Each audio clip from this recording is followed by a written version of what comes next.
And Missouri Senator Josh Hawley, who joins us now. Senator, you equally had strong remarks, and going back to this case of this supervisor in the school and this memo about domestic terrorism for parents.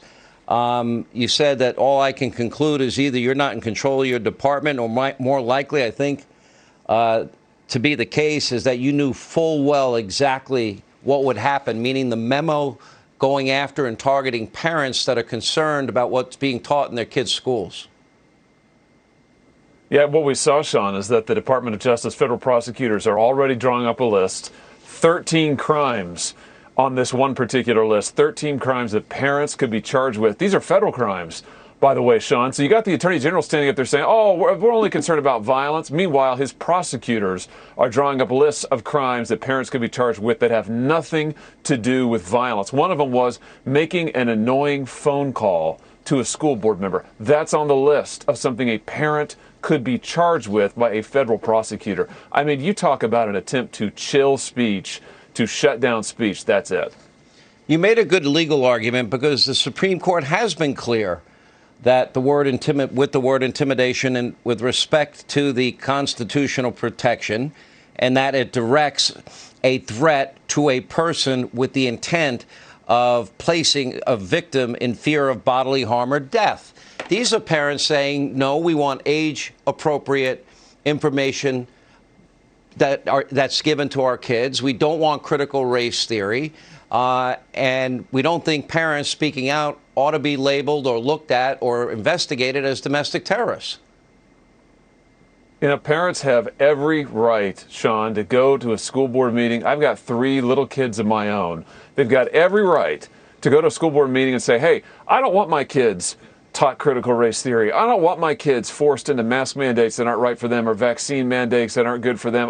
They can express their opinion on anything, Sean. They pay the taxes, these parents do. They're voters. And the idea that the Biden administration and Merrick Garland would weaponize the FBI against parents to try and silence speech, I mean, man, that is a new low, not just for this administration, but in American history. Joe Biden owns it. Merrick Garland owns it. And I think history is going to remember them unkindly for it. And more than that, I think the voters are going to remember them unkindly for it and express their views here pretty soon.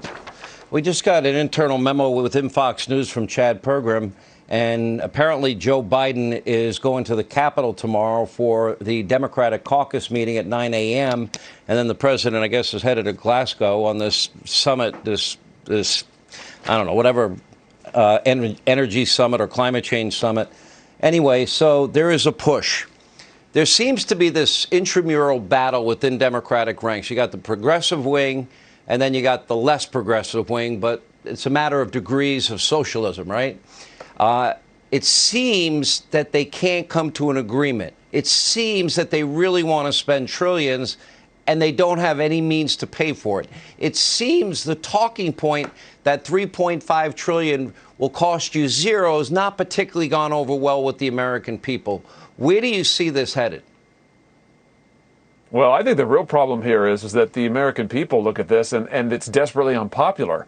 I mean, the American people look at what Joe Biden has given America: runaway inflation, a foreign policy that's in total shambles, a border that is a source of crime and drugs pouring across it. People can't get basic supplies. They can't buy Christmas gifts. They can't get their car repaired. That's Joe Biden's America, and now the Democrats want to double down on it. That's their real problem, Sean. It is so unpopular, and some of the Democrats in Congress are starting to realize that. They're like, whoa, people don't want this. And yet some other Democrats want to drive it right over the cliff. So they are fighting among themselves because the American people don't want what they're selling. And again, I think that pretty soon the American people, whether it's at Virginia here next week and in the races to come, they're going to get to weigh in. I think they're going to send a loud message.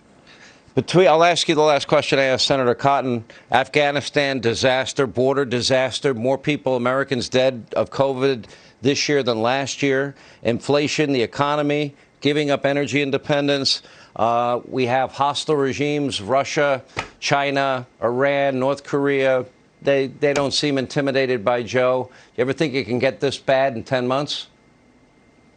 No, but I tell you one thing he has been successful at, which is discrediting woke liberalism for the joke that it is. I mean, the woke liberals want to remake this society. They want to change America from top to bottom. They want to impose their value system on this country, economic socialism, hollow out the working class. And now Biden's exposed that for what it is, a total and complete disaster. Great job today. A few of you did an amazing job. You did a great job. Cotton did a great job. Cruz did a great job. Lindsay did a great job. You're all great today. And we need Republicans to stand strong like this and united. And Merrick Garland should resign. We'll see what happens. Thank you, Senator. Appreciate it.